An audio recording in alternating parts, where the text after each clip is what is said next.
The sun hung low over the wide Wyoming plains, spilling gold and crimson across the sky. In front of a weathered ranch house, a tall man with silver hair knelt down in the dust. Two little girls stood before him. The older one, no more than 7, clutched a worn rag doll to her chest.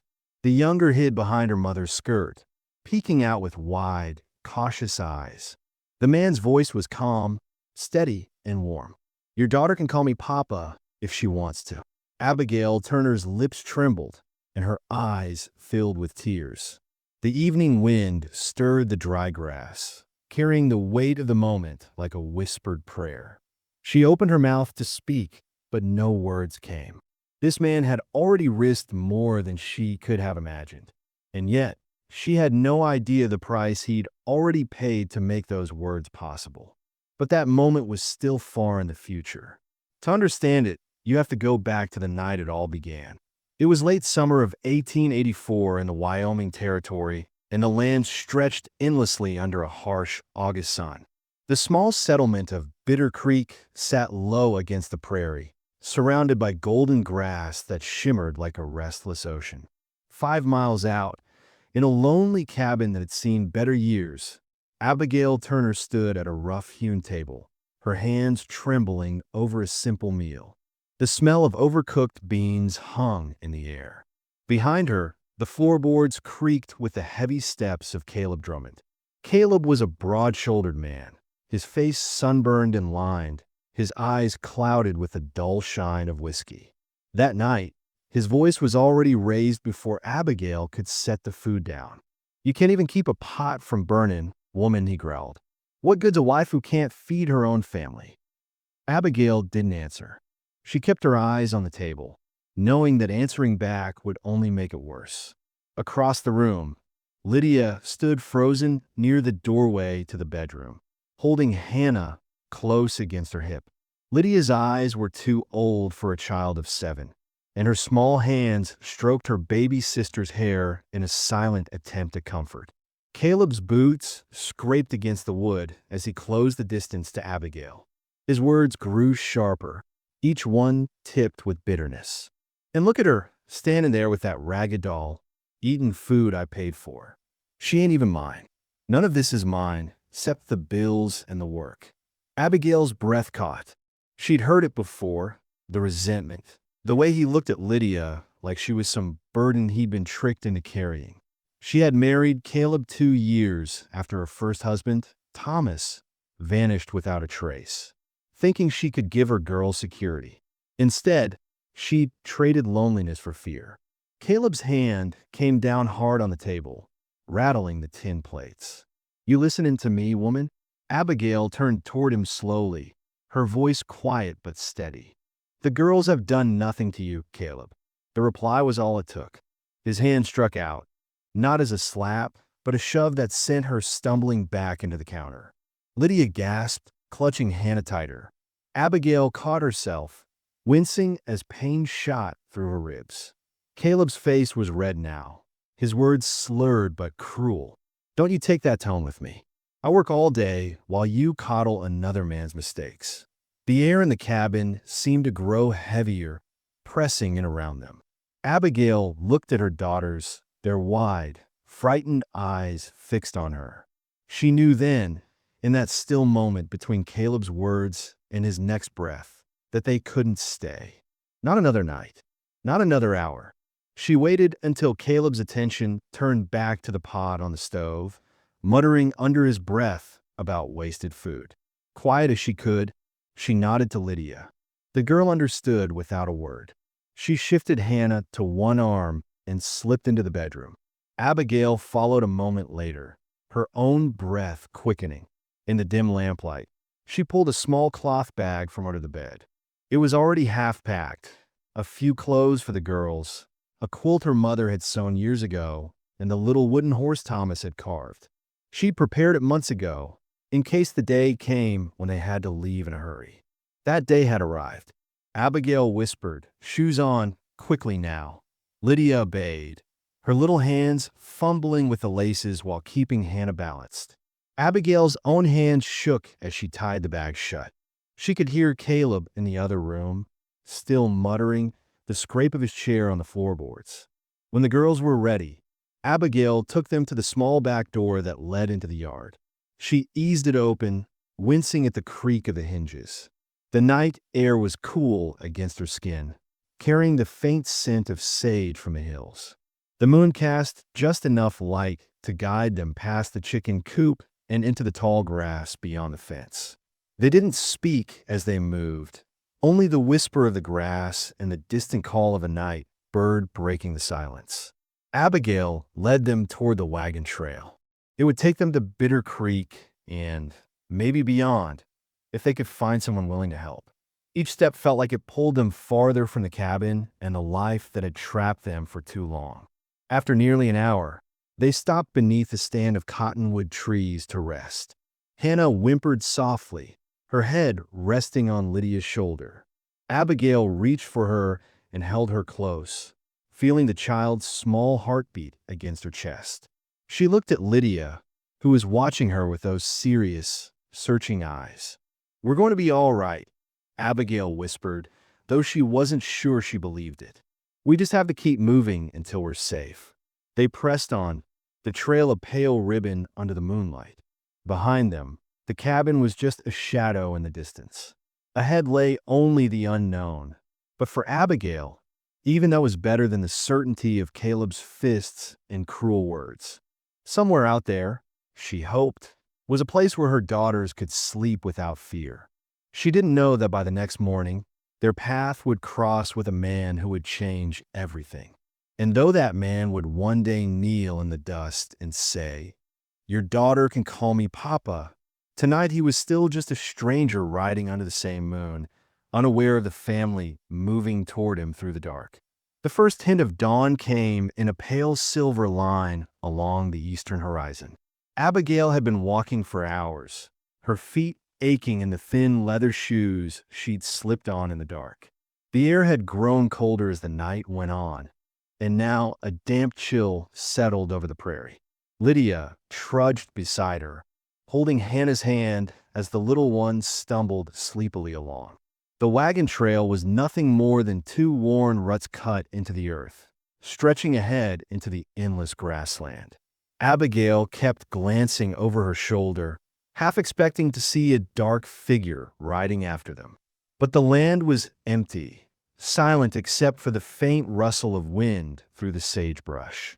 By mid-morning, the sun had climbed high enough to chase away the chill. With it came heat, and Abigail felt sweat beading along her hairline. Hannah whimpered, her small face flushed. Lydia shifted the doll in her other arm, trying to distract her sister with soft humming, but the tune sounded thin and tired. "We'll rest soon," Abigail promised. Her voice was steady, but inside she was calculating how far they could make it before the girls were too exhausted to go on. They had nothing to eat, and only the small canteen of water she'd filled from the cabin's well. She had to use it sparingly. Around noon, they reached a bend in the trail where a narrow creek wound its way through a patch of cottonwood trees. The sound of trickling water was a blessing. Abigail led them down the bank and knelt to cup water in her hands, offering it to the girls. Lydia drank gratefully, then held her sister so Abigail could help Hannah sip from her palm. They rested in the shade. Abigail spread the quilt on the ground and let the girls lie down. The quilt was faded, the stitches uneven where she'd tried to mend it, but it was the only softness they had. She sat beside them, scanning the horizon for any sign of danger. The open land made her uneasy. It gave no cover if someone came looking. Her thoughts drifted to her first husband, Thomas. He'd been tall, with a gentle laugh and eyes the same blue as Lydia's. He'd promised her a life of safety, a home they could build together. Then one day he was gone, leaving her with a 3-year-old and a newborn to raise alone. She told herself he must have died, that no man could love his family and simply walk away. But some nights, lying awake, she wondered if fear had taken him, the kind of fear that makes a man run from his own life. A sudden sound pulled her from her thoughts, the soft, rhythmic thud of hoofbeats. They were faint, but growing louder. Abigail's breath caught. She turned her head toward the sound, her pulse quickening. Lydia sat up, eyes wide, clutching Hannah to her. "Is it him?" Lydia whispered. "I don't know." Abigail said, her voice low. She rose to her feet, scanning the open stretch of land beyond the creek. From the shimmering distance, a single rider emerged. The horse moved at a steady trot, the man in the saddle sitting tall. His hat shaded his face, and the sun glinted off the metal of a rifle slung at his side. Abigail's first instinct was to gather the girls and run into the trees, but there was nowhere to go that the rider couldn't follow. The man slowed his horse as he neared the creek, raising one hand in a gesture of peace. His voice, when it came, was deep and steady. "Morning, ma'am. Didn't mean to startle you." Abigail kept her distance, her body angled between him and the girls. "What do you want?" "Just water for my horse," he said. He dismounted with an easy grace, leading the mare to the edge of the creek. As the animal drank, the man crouched and cupped water in his own hands. "Name's Samuel Hayes. Got a ranch about 10 miles south of here." Abigail said nothing, watching him closely. He was older than she'd expected, his hair silver at the temples, his face weathered from years in the sun.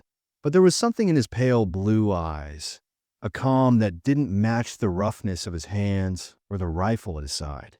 Samuel glanced at the girls, his gaze lingering on Hannah, who clung to her mother's skirts. "You folks out here traveling?" Abigail hesitated. She didn't want to lie, but she wasn't about to spill her troubles to a stranger. "Just passing through," she said. "You got far to go?" She shook her head slightly. "Just away." Samuel studied her for a long moment, then reached to the saddlebag on his horse. From it, he pulled a small cloth bundle and set it on the ground between them. "Biscuits and jerky," he said. "Was going to be my lunch, but I think you could use it more." Abigail's stomach tightened with hunger, but she didn't move. Lydia's eyes darted from the food to her mother's face. Samuel seemed to understand her caution. He took a step back, giving them space. "Not poisoned," he said with a faint smile. "Mrs. Lopez makes a mean biscuit, but I swear she's never tried to kill anyone with one." Lydia let out a tiny giggle before she caught herself. Abigail looked at her girls, then back at the man. Carefully, she knelt and opened the bundle. The smell of fresh bread made her mouth water. She broke a biscuit in half, giving pieces to each girl before taking one herself. The jerky was tough but filling, and she felt strength returning with each bite. Samuel drank again from the creek, then wiped his hands on his trousers. "If you've got no place to be," he said slowly, "my offer stands. You could come to the ranch. Got a roof, a stove, and a few spare beds. Safer than walking the prairie with little ones." Abigail's first thought was of Caleb. If he found out where they'd gone, would he come for them? But the truth was she had no destination, no plan beyond putting miles between them and the cabin. She met Samuel's gaze. "Why would you help us? You don't even know us." He shrugged, the lines at the corners of his eyes deepening. "Don't need to know you to see you're in trouble. World's hard enough without making it harder for each other." Abigail looked at Lydia, who was chewing slowly, her eyes still wary but softer now. Hannah leaned against her, content for the first time in days. The thought of shelter, even for one night, was tempting. "All right," Abigail said at last. "We'll come." Samuel nodded once, as if he'd expected her answer. He mounted his horse and reached a hand down to her. "You can ride up front with the girls. We'll take it slow." Abigail lifted Hannah into the saddle, then helped Lydia climb up. She swung herself up behind them, her arms around both girls. Samuel turned the horse toward the southern horizon, the trail stretching out before them. They moved at a steady walk, the sound of hooves and the creak of saddle leather blending with the rustle of the grass. For the first time in a long while, Abigail felt a thin thread of hope, fragile but real, pulling them toward something better than what they'd left behind. The sun was dropping toward the western hills by the time Samuel Hayes guided his mare off the main trail and through a wooden gate marked with a simple brand, Double W. The path wound down into a sheltered valley, green with late summer grass. A modest white house with a wraparound porch sat at its center, flanked by a sturdy barn and a scatter of smaller outbuildings. Chickens scratched in the dirt yard, and the low shapes of cattle grazed in the distance. Abigail felt her shoulders loosen slightly. The place wasn't fancy, but it was solid. It looked like it had been cared for by hands that understood the work and loved it anyway. A woman stepped out onto the porch as they rode in. She was plump, her black hair streaked with silver, and she wore an apron dusted with flour. Her dark eyes widened as she took in the sight of the three strangers riding with Samuel. "Senor Hayes," she called, her voice warm but curious. "Who have you brought home?" "This is Abigail Turner and her girls, Lydia and Hannah," Samuel said as he dismounted. "They'll be staying here for a while." The woman's face softened instantly. "I am Maria Lopez," she said, stepping forward. "Come inside, niños. You look tired and hungry." Abigail helped the girls down from the horse. Lydia clutched her doll, looking around with a mixture of caution and curiosity. Hannah held tightly to her mother's skirt, her big eyes darting from Maria to Samuel. Inside, the house smelled of baking bread and fresh coffee. The main room held a sturdy oak table, a worn but comfortable sofa, and a big stone fireplace. Maria bustled toward the kitchen, already ladling soup into bowls. "You can put your things in the back room for now," Samuel said, taking Abigail's small cloth bag. "It's not much, but it's private." The room was small, with a single bed neatly made and a narrow dresser. A quilt in shades of red and brown lay across the mattress. Abigail set the bag down and turned to the girls. "This will be our room," she said softly. Lydia smiled faintly. Hannah climbed onto the bed and patted the quilt as if to test its warmth. Back in the main room, Maria had set out steaming bowls of vegetable soup, thick slices of bread, and a crock of butter. "Eat," she urged. "You need your strength." They did. The soup was rich with carrots and potatoes, and the bread was soft and fresh from the oven. Abigail felt the tension in her chest ease a little more with each bite. Samuel sat at the table with them, eating quietly, but she noticed how his eyes kept flicking to the girls, as if making sure they were all right. After supper, Samuel showed Lydia the small chicken coop behind the barn. "They need feeding in the morning," he said, handing her a small tin scoop. "Think you can handle that?" Lydia nodded solemnly, clearly taking the task to heart.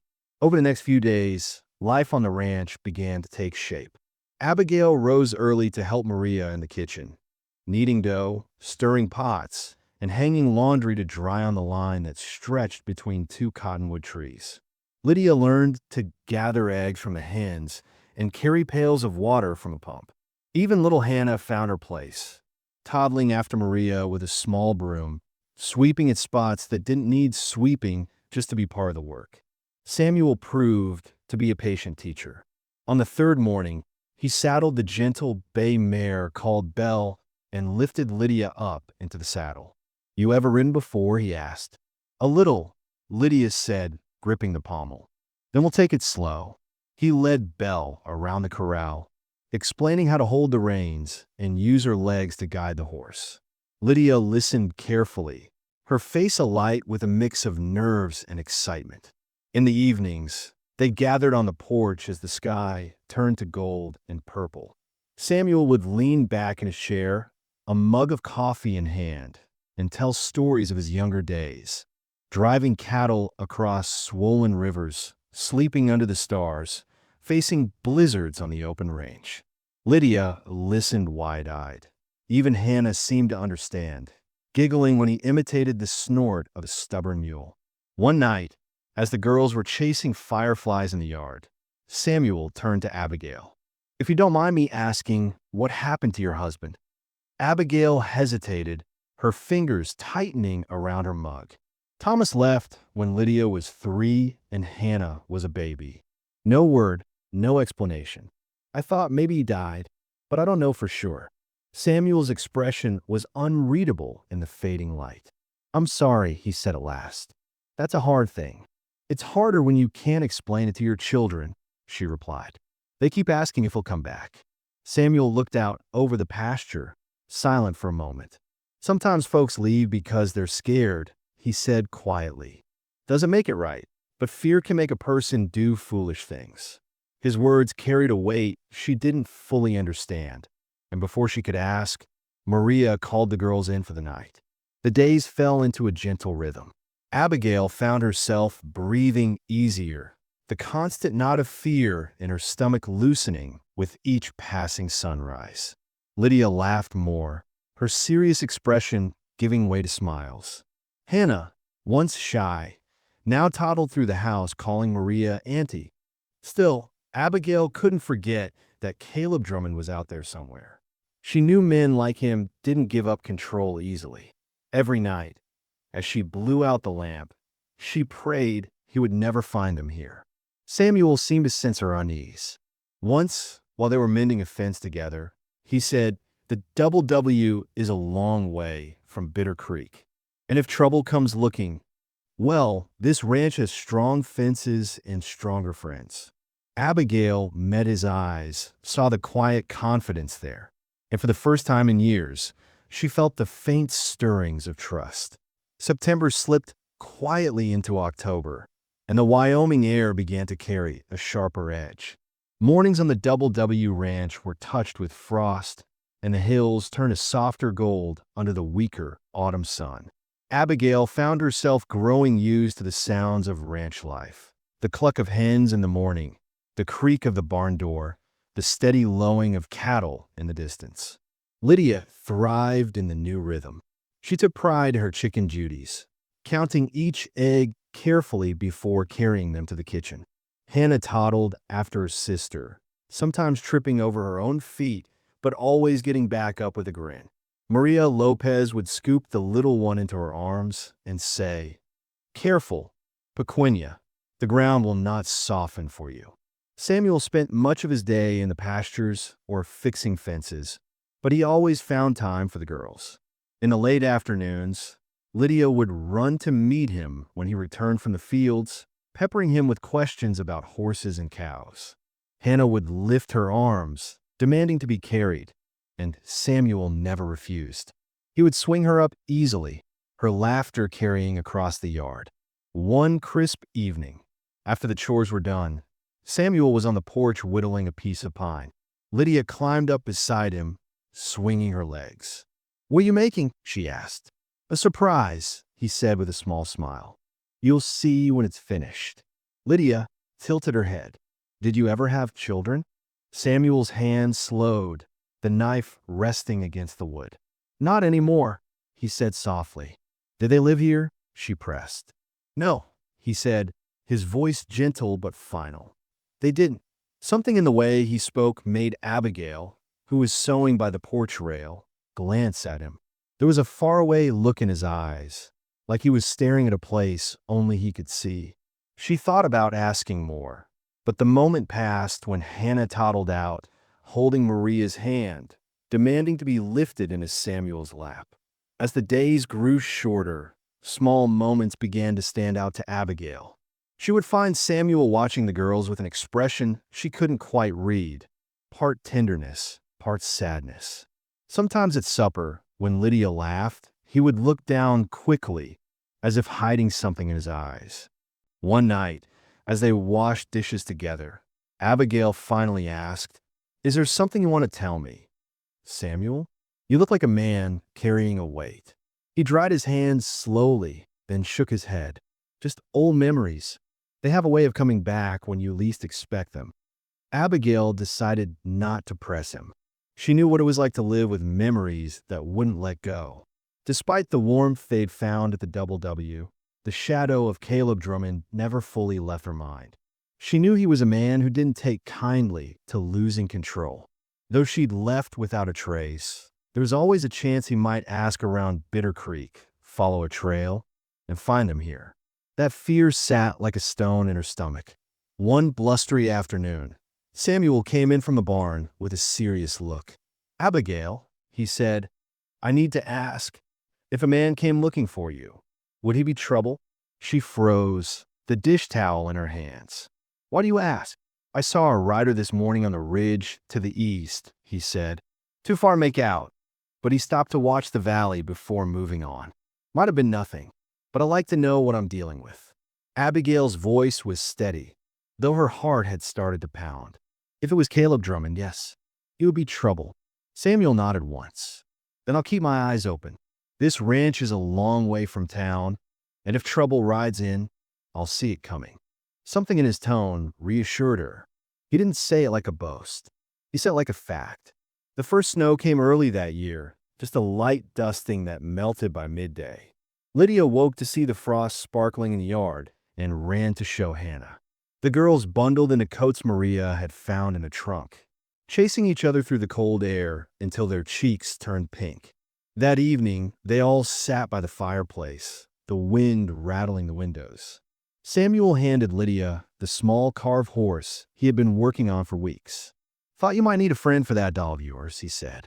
Lydia's face lit up as she took this smooth wooden figure. "It's beautiful. Thank you, Mr. Hayes." Samuel's smile was faint but genuine.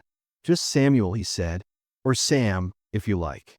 Hannah reached for the horse too, and Lydia let her hold it for a moment before tucking it carefully under her arm. Abigail watched the exchange, her heart tightening in a way she didn't expect. Samuel didn't just give them food and shelter. He gave them pieces of himself.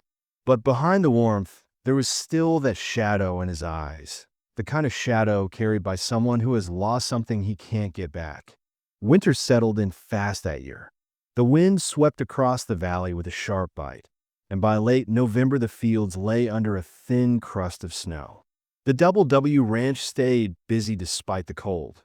There was firewood to chop, animals to feed, and fences to check before each storm.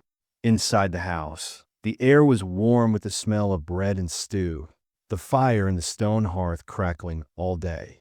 Hannah had always been a sturdy little thing, but one morning she woke pale and sluggish. Abigail noticed right away. "She's warm," she said, brushing her hand across her daughter's forehead. Hannah didn't protest, just leaned into her mother's arms. By the afternoon, her cheeks were flushed with fever. She refused her supper, pushing the spoon away with a weak whimper. Maria brought a cool cloth to lay across her head. "It might just be a passing chill," she said, though her eyes betrayed concern. Samuel returned from checking the barn as the light faded. Abigail met him at the door, holding Hannah close. "She's not well," she said quietly. Samuel's gaze sharpened. "How bad?" "Hot to the touch. And she's not eating," Abigail replied. Without hesitation, Samuel pulled on his coat again. "I'll ride into town for the doctor." The nearest town was almost a half-day's ride, and Abigail knew the risk of him traveling after dark in winter. "It's too far tonight. I can make it to Baxter's place before midnight and get the doctor from there," Samuel insisted. "She's too little to take chances with." Abigail nodded, watching as he saddled his horse and disappeared into the snowy dusk. The hours dragged. Maria brewed herbal tea and tried to coax Hannah to sip, but the child's head lolled against her mother's shoulder. Lydia sat nearby, clutching her carved wooden horse, her eyes wide and worried. It was past midnight when Samuel returned, his shoulders dusted with snow. He shook his head before she could ask. "The doctor's tied up in town. There's influenza spreading. He can't leave for at least 2 days." Abigail's heart sank. "Then it's just us. We'll keep her warm, keep her drinking," Samuel said, already kneeling beside the bed they'd made for Hannah near the hearth. "And I'll stay right here." And he did, through the long night. Samuel sat by her side, holding a mug of warm water to her lips every hour, telling soft stories about gentle horses and spring mornings. Abigail dozed in the chair across from him, waking each time Hannah stirred. By the next evening, the fever had risen higher. Hannah whimpered in her sleep, her small body curling tighter under the blankets. Samuel soaked a cloth in cool water and pressed it gently to her forehead. "Stay with me, little one," he murmured. You're stronger than you think." Abigail watched him through the dim light of the fire. She'd seen men care for children before. Fathers, uncles, neighbors, but never with this quiet determination. He didn't fidget or complain. He simply stayed, as if nothing else in the world mattered. When Maria stepped out to fetch more water, Abigail spoke softly. "You've hardly left her side." Samuel glanced at her. "I once knew a little girl who got sick like this. I wasn't there for her. Not the way I should have been." His voice tightened. "I swore I'd never make that mistake again." Abigail didn't know what to say. She could see in his eyes that this was not some distant story. It was a wound he still carried. The second night was the hardest. The storm outside rattled the windows, and the fire needed constant feeding to keep the room warm. Hannah's fever burned high, her breath shallow.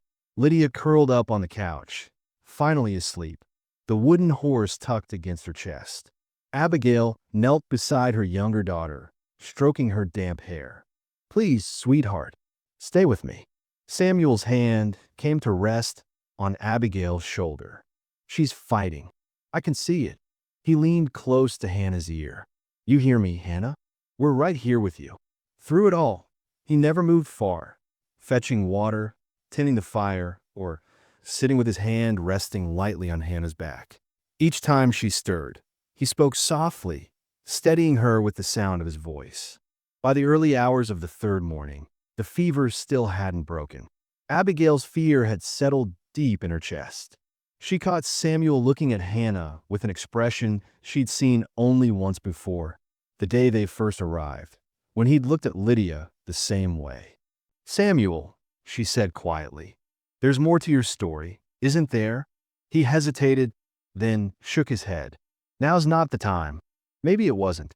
But as Abigail looked from his lined, tired face to her fragile little girl, she couldn't shake the feeling that he was holding a truth close, one that tied him to her daughters in ways she didn't yet understand. Outside, the wind howled. Inside, Samuel Hayes kept his place at Hannah's side, his quiet vigil unbroken. Whatever ghosts he carried from the past, he seemed determined that this child would not be lost to them. By the fourth morning, the fever finally began to ease. Hannah's cheeks were still pink, but her breathing was steadier, and she even asked for a sip of broth. Abigail let out a breath she hadn't realized she was holding. Lydia was quick to bring her sister the carved wooden horse, placing it beside her on the pillow. Maria smiled and said, "She's turning the corner now. God is good." Samuel stood in the doorway, his shoulders relaxing for the first time in days. "That's the best news I've heard all week." The relief around the table that morning was real, but it didn't last long. 2 days later, while Samuel was mending a fence near the south pasture, a ranch hand from a neighboring spread rode in fast. The man dismounted, dust clouding around his boots. "Sam," he said, "there's a stranger in Bitter Creek asking after a woman with 2 little girls. Folks say he's been to the saloon and the mercantile, throwing your name around." Abigail was coming from the barn with a basket of eggs when she heard. Her face went pale. "It's Caleb," she said. Samuel didn't hesitate. "Maria, keep the girls inside. Abigail, come with me." His tone left no room for argument. They waited on the porch as the afternoon wore on. The sky was streaked with thin clouds, the wind carrying a chill. Just before dusk, the sound of hoofbeats rolled up from the trail. A lone rider came into view, broad-shouldered, hat pulled low, the set of his shoulders all too familiar to Abigail. Caleb Drummond reined in at the gate, his eyes narrowing when he saw Samuel standing there. "I believe you've got something of mine," he called. Samuel stepped down from the porch and walked to the gate, resting one hand casually on the top rail. "Don't think so." Caleb's lip curled. "The woman, the kids, they're mine. They're not property," Samuel said evenly. "And they're not going anywhere with you." Caleb leaned forward in his saddle. "You got no right to keep another man's wife." Samuel's eyes didn't waver. "For what I've seen, you forfeited any right the moment you raised a hand to her or those girls. Now turn your horse around." Caleb's jaw tightened, his hand twitching near the butt of the revolver at his hip. For a moment, Abigail's breath caught, the tension thick enough to choke on. But then Caleb spat in the dirt, muttered something under his breath, and yanked the reins. His horse wheeled, hooves kicking up dust as he rode back the way he'd come. Samuel watched until the figure was a distant speck, then turned back toward the house. "He won't be back," he said, though Abigail knew men like Caleb could carry a grudge for years. That night, after the girls were asleep, Abigail found Samuel on the porch, staring out into the dark. The lamplight from inside lit the lines of his face, the silver in his hair. "I never thank you," she said. He shook his head. "You don't need to." "Yes, I do," she insisted. "You stood between him and us." Most men wouldn't risk that. He was quiet for a long moment before speaking again. "Abigail, there's something I've been meaning to tell you. Something I should have said a long time ago." She sank into the chair beside him.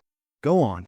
When you told me about your first husband, Thomas, leaving you and the girls," Samuel began, his voice low. "It stirred something in me. I had a family once a long time ago, a wife and a daughter. They're gone now, lost to sickness. I wasn't there when my little girl needed me most." His voice tightened. "I blamed myself for years. Still do. When I saw you and your girls on that trail, it felt like a chance to do right by someone, to not walk away again." Abigail stared at him, the weight of his words settling over her. "You've been carrying that all this time?" He nodded, his gaze steady despite the pain in his voice. "Every day. I don't expect it to change anything between us, but I needed you to know why I care about you and those girls. It's not just kindness. It's redemption." Abigail's hands rested in her lap, her mind turning over his confession. She thought of the past weeks, how he'd cared for the girls, protected them, worked alongside her without complaint. "You've already done more than most would," she said quietly. "I had to," he replied. "Life's too short to waste on running from what matters." For a long moment, neither spoke. The wind whispered through the cottonwoods, and from inside the house came the faint sound of Hannah's soft breathing. Finally, Abigail rose. "We'll talk more in the morning," she said. But as she stepped inside, she knew his words had shifted something deep inside her. There was no anger, only understanding and the fragile beginning of trust. The days after Caleb's visit passed without incident. No more riders came down the trail. The valley felt calm again, though Abigail noticed Samuel still kept his rifle leaning by the porch door and often scanned the ridgeline before coming inside at night. Hannah grew stronger with each passing day, her color returning, her laughter bubbling up again as she toddled after Lydia in the yard.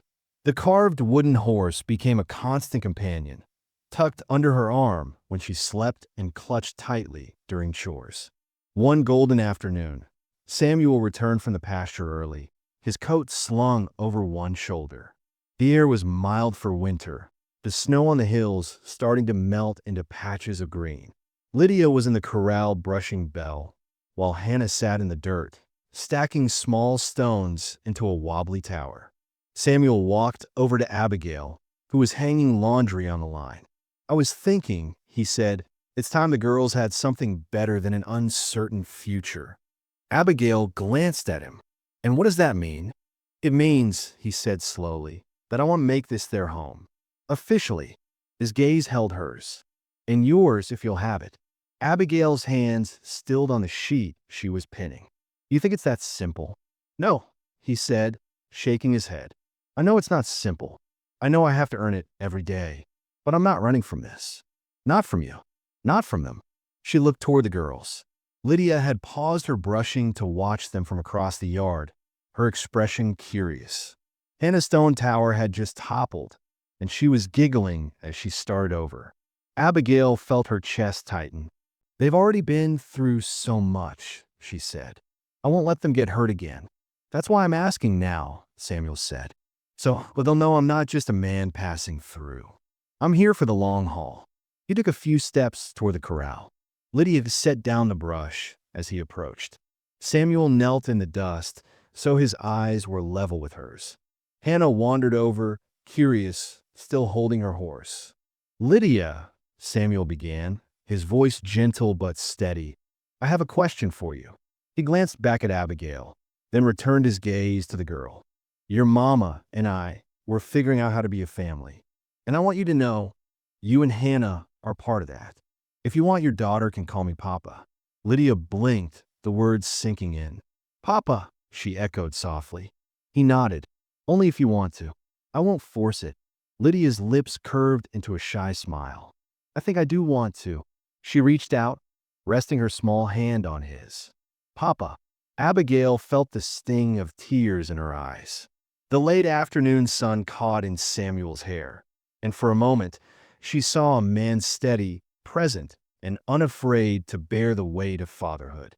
Samuel scooped Hannah into his arms, and she laughed, patting his cheek. "Papa," she repeated, the word clumsy but clear. That night, the house felt different, warmer somehow. They ate supper together, the girls chattering about the chickens and the first signs of green in the pasture. Samuel listened, nodding, asking questions, his smile never far away. Weeks turned into months. Abigail and Samuel were married quietly in the spring under the budding cottonwoods behind the house. Maria baked the cake, and the girls wore new dresses sewn from fabric Samuel had bought in town. There was no grand speech, no crowd, just vows spoken simply and honestly, witnessed by the valley itself. The ranch flourished through the summer. Lydia learned to ride Belle on her own, her confidence growing with each mile. Hannah followed Maria in the garden, tugging weeds with small, determined hands. And every evening, the family gathered on the porch to watch the sun slip behind the hills, the light painting the sky in shades of fire and gold. 5 years later, the Double W was still home. Lydia was 12 now, tall for her age, with her father's blue eyes. Hannah, at 7, had an unstoppable energy and a quick laugh. Samuel's hair was whiter, his shoulders a little more stooped, but his presence was steady as ever. On the anniversary of their wedding, they walked together to a hill overlooking the valley. From there, they could see the ranch spread below, the barn, the garden, the fields swaying in the breeze. Samuel set his hand on Abigail's shoulder. "I lost one family," he said quietly, "but this is the life I was meant to have." Abigail leaned into him. "And we're glad you chose us." Below them, Lydia and Hannah chased each other through the grass, their laughter ringing clear in the warm air. Samuel watched them, the corners of his mouth lifting. "They'll always have a home here," he said. "Always." The wind moved gently over the hill, carrying the sound of the girls' voices back to them. Abigail smiled, her eyes shining. She knew the past would always be part of their story, but so would this, the choice to stay, to love, and to build something that would last. As the sun dipped low, Samuel bent to kiss Abigail's temple. "Thank you for letting me be their papa," he murmured. She turned to him, her smile soft. "You've more than earned it." In the fading light, with the ranch spread out like a promise below and their daughter's laughter on the wind, the man who had once lost everything stood rooted in the place he would never leave again.